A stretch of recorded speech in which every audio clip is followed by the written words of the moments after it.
Hello and welcome to a new video. একটি গুরুত্বপূর্ণ ভিডিওতে সকলকে স্বাগত জানাই। প্রাইমারি 32,000 মামলা আগামী 1 জুলাই শুনানি আছে।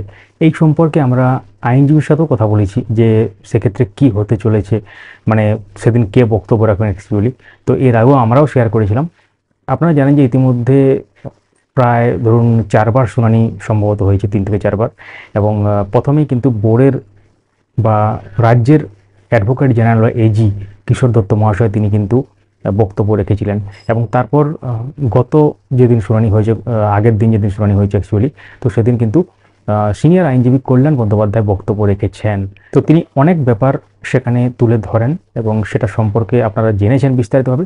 এবং আগামী 1 জুলাই, হ্যাঁ আপনারা ঠিকই শুনছেন, আগামী 1 জুলাই শিক্ষক শিক্ষিকাদের পক্ষ থেকে কিন্তু আইনজীবী বলবেন। এখন সেক্ষেত্রে কোন আইনজীবী বলবেন সেটা সময় বোঝা যাবে। তো সেদিনও কিন্তু গুরুত্বপূর্ণ ব্যাপার উঠে আসবে। 1 জুলাই লাইভ স্ট্রিমিং এবং আদার্স যে ডিটেলস শুনানির ব্যাখ্যা বলুন বা অর্ডার কপি সহ ব্যাখ্যা, সমস্ত রকম ব্যাপার আমরা নিয়ে আসব।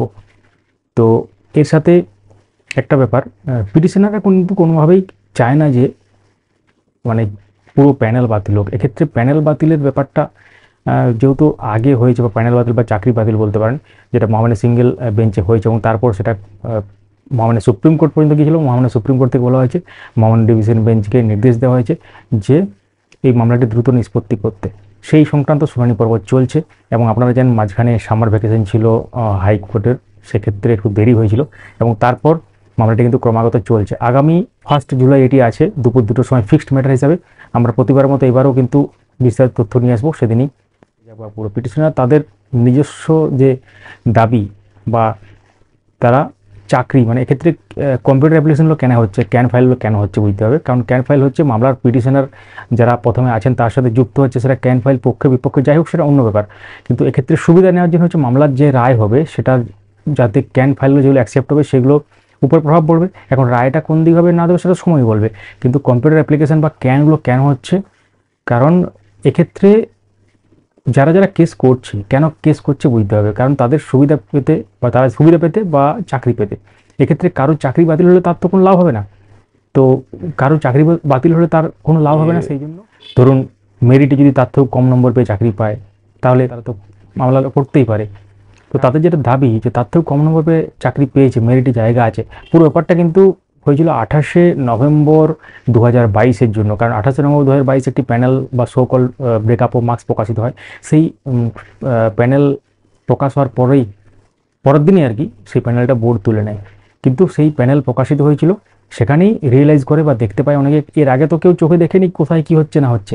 তো প্যানেল প্রকাশে একদিকে যেমন ভালো হয়েছে, আর একদিকে চাকরি যারা করছে তাদের ক্ষেত্রে যেমন একটা অসুবিধার ব্যাপার হয়েছে। অসুবিধা বলতে বিভিন্ন রকম কেস হচ্ছে। এবং এটা কিন্তু সবার সামনে আসা উচিত ছিল আগেই, অনেক আগেই যখন নিয়োগ হয় তখনই কিন্তু সমস্ত রকম সবার সামনে একদম পাবলিকলি অ্যাভেলেবেল করে দেওয়া উচিত, ওয়েবসাইটে দিয়ে দেওয়া উচিত সমস্ত প্যানেল বা সমস্ত রকম পিডিএফ আকারে বা অন্য কোনো ফরম্যাটে।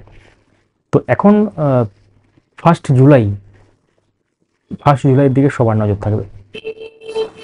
যারা যারা পিটিশনের সাথে যুক্ত হয়েছেন তারা যদি চাকরি পেয়ে যায় তাহলে হয়তো প্যানেল অপরিবর্তিত থাকবে, তারা হয়তো চাকরি পেয়ে যাবে, এমনটা হতে পারে। এবং কী হবে সেটা পরবর্তী ক্ষেত্রে দেখা যাবে, আমরা বুঝতে পারবো। তো অনেকেই পিটিশনার হিসেবে যুক্ত আছেন বা ফাইল করেছেন ক্যান ফাইল, এবং লাস্টে হয়তো বাকি পক্ষের বলার সুযোগ থাকবে। অর্থাৎ আপনারা জানেন যে মূল মামলাটা যেটা হয়েছিল প্রিয়াঙ্কা নস্কর এবং তার সাথে আদার্স আরও প্রায় 140 জন ছিল। এবং তারপর ধীরে ধীরে সেখানে আরও অনেকেই যুক্ত হয়।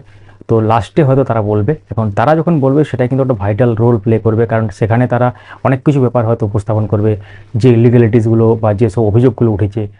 তো তখনই আরও অনেক ব্যাপার ক্লিয়ার হবে এবং অনেক গুরুত্বপূর্ণ ব্যাপার কিন্তু উঠে আসবে, যেগুলো আমরা সরাসরি শেয়ার করব। সঙ্গে থাকুন, দেখতে থাকুন। অবশ্যই ভিডিওটি লাইক করুন, সবার সাথে শেয়ার করুন। 32-এর মামলায় কি হতে পারে আপনারা গেস করতে পারেন, এবং আপনারা কি চান, এটা কি হওয়া উচিত শেষ পরিণতি, কমেন্টে লিখুন। অবশ্যই যারা যারা ভিডিও দেখবেন কমেন্টে অবশ্যই এই ব্যাপারটা লিখে যাবেন, আপনাদের মূল্যবান মতামত বা কি মনে করেন সেটা নিয়ে। ধন্যবাদ।